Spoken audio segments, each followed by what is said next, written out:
नमस्कार दोस्तों, स्वागत है आप सभी का जीके इंडिका पर। मैं सौरभ भारती आप सभी का हार्दिक स्वागत करता हूं। दोस्तों, बनना है अगर कांस्टेबल और जेल पेरी तो ये टेस्ट सीरीज सिर्फ और सिर्फ आपके लिए ही है। दोस्तों, 75 दिन तक लगातार हम लोग आपके लिए डेली 20 क्वेश्चन की प्रैक्टिस शीट लेकर आते हैं। आप इसे प्रैक्टिस कीजिए और अपनी तैयारी को जांचिए। दोस्तों, आज मैं आपके लिए लेके आया हूँ भारतीय इतिहास के क्वेश्चन। आज है हमारा 46वां टेस्ट। और दोस्तों, अगर आप ये सभी टेस्ट अटेम्प्ट करना चाहते हैं, वो भी बिल्कुल फ्री में, तो आपको जाना होगा प्ले स्टोर पर। वहां से हमारे ऐप जीके इंडिका को डाउनलोड करिए। ऑरेंज कलर का लोगो है, वही ऐप डाउनलोड करना है।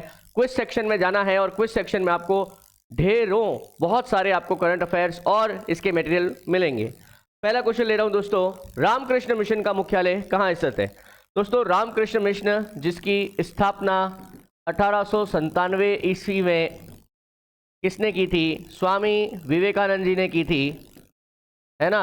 उनका उद्देश्य था अपने गुरु श्री रामकृष्ण परमहंस के शिक्षाओं का प्रचार प्रसार करना। इसके लिए उन्होंने कोलकाता के पास वेलूर नाम की जगह पर, इसको बेलूर भी बोलते हैं, बेलूर में एक मठ स्थापित किया और वहाँ पे रामकृष्ण मिशन की स्थापना हुई। और फिर इसी मठ के माध्यम से अंतर्राष्ट्रीय स्तर पर भी रामकृष्ण मिशन सोसाइटी ने जो है वो गुरु रामकृष्ण परमहंस की शिक्षाओं का प्रचार प्रसार किया, जो को वेदों पर आधारित थी। प्रार्थना समाज के संस्थापक कौन थे? दोस्तों, आपको पता ही होगा कि भारत में जब पुनर्जागरण की शुरुआत हुई, सामाजिक पुनर्जागरण की शुरुआत हुई, तो उसके प्रणेता बने राजा राम मोहन राय।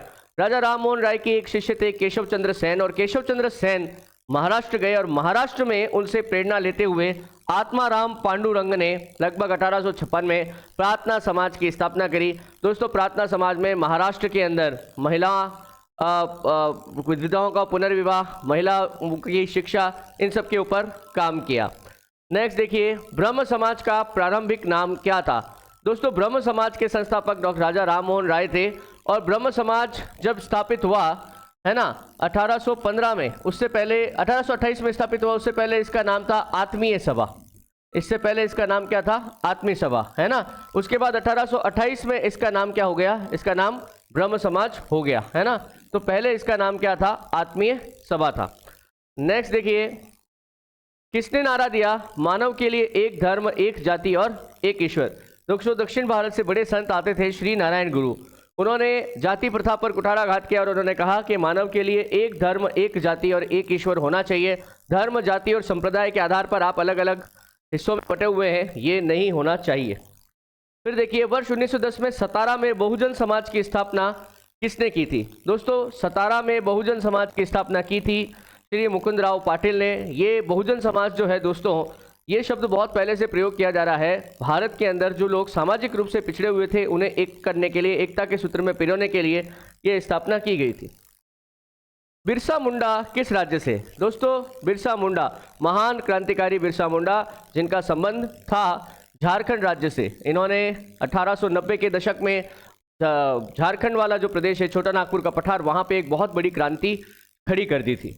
नेक्स्ट देखिए, हो विद्रोह किस वर्ष हुआ? दोस्तों, ये भी झारखंड से ही संबंधित है और ये हुआ था 1820 और 21 के समय।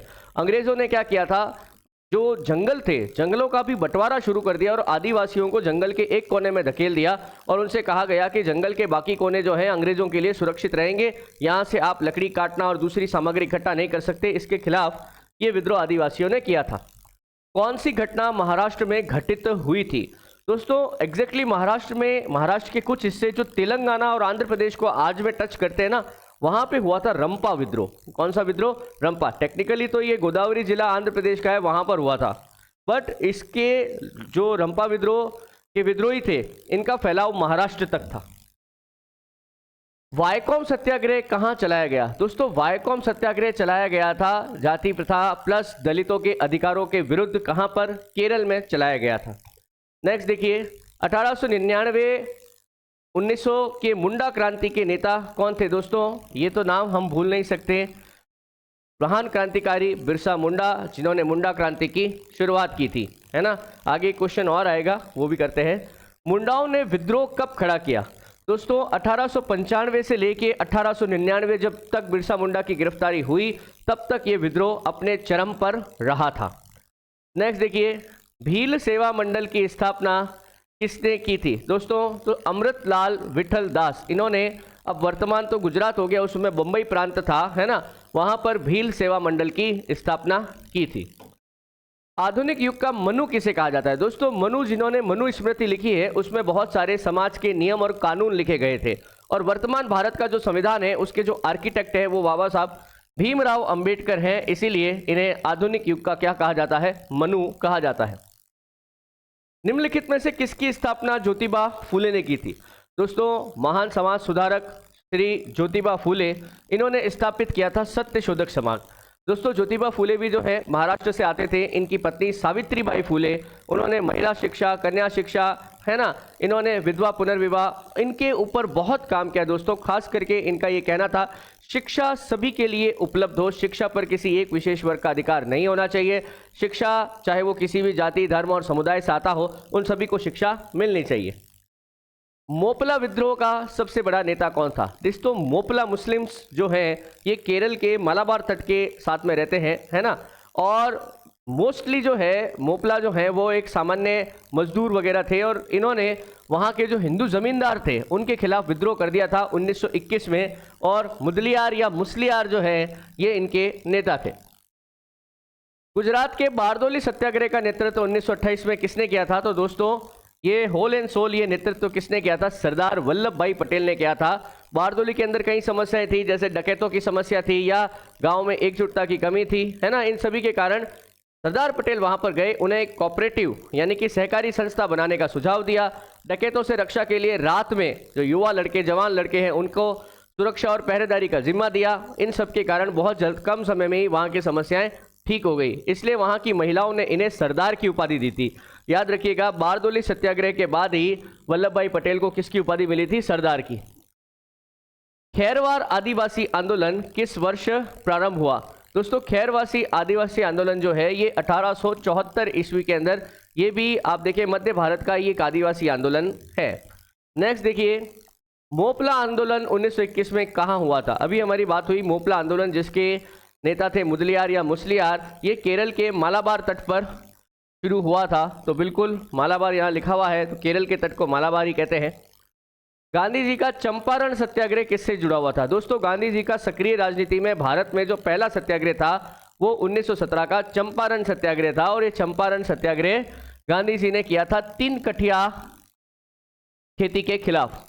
किसानों को मजबूर किया जाता था कि वे अपने खेत का 3/20 भाग जो है उस पर नील अनिवार्य रूप से लगाएं, क्योंकि नील की डिमांड थी यूरोप में। जब प्रथम विश्व युद्ध के दौरान ही जर्मनी ने सिंथेटिक डाई यानी कृत्रिम रंगों का निर्माण कर लिया, तो यूरोप में नील की डिमांड ही खत्म हो गई। तो अंग्रेजों ने भारत के किसानों से जो नील की जबरदस्ती खेती करवाते थे उसको खरीदने से भी मना कर दिया। इसी के खिलाफ चंपारण सत्याग्रह 1917 में गांधी जी ने किया था। उल गुलान या महाविद्रोह, अभी मैंने आपसे कहा था कि बिरसा मुंडा का हमारे पास एक और सवाल है। तो बिरसा मुंडा ने जो ये विद्रोह शुरू किया था, इसे वहां पर उल गुलान, महाविद्रोह या बड़ी हलचल, इन नामों से जाना गया था। 1899 के अंदर दोस्तों अंग्रेजों द्वारा दमन पूर्वक इस विरोध को कुचल दिया गया था। तो दोस्तों ये हमारे आज के टॉप 20 क्वेश्चन थे। उम्मीद करता हूँ आपको पसंद आए होंगे। दोस्तों मैं ये क्वेश्चन डेली लेकर आता हूँ। आपको अगर ये क्वेश्चंस अटेम्प्ट करने हैं तो अभी जाइए आप जीके इंडिका पर, वहाँ पर आपको क्विज सेक्शन मिलेगा और वहाँ पर बहुत सारे टेस्ट मिलेंगे, ये भी करंट अफेयर्स के भी और भी बहुत कुछ। दोस्तों इस लेक्चर में इतना ही, मिलता हूँ कल फिर से। तब तक के लिए धन्यवाद। जय हिंद, जय भारत।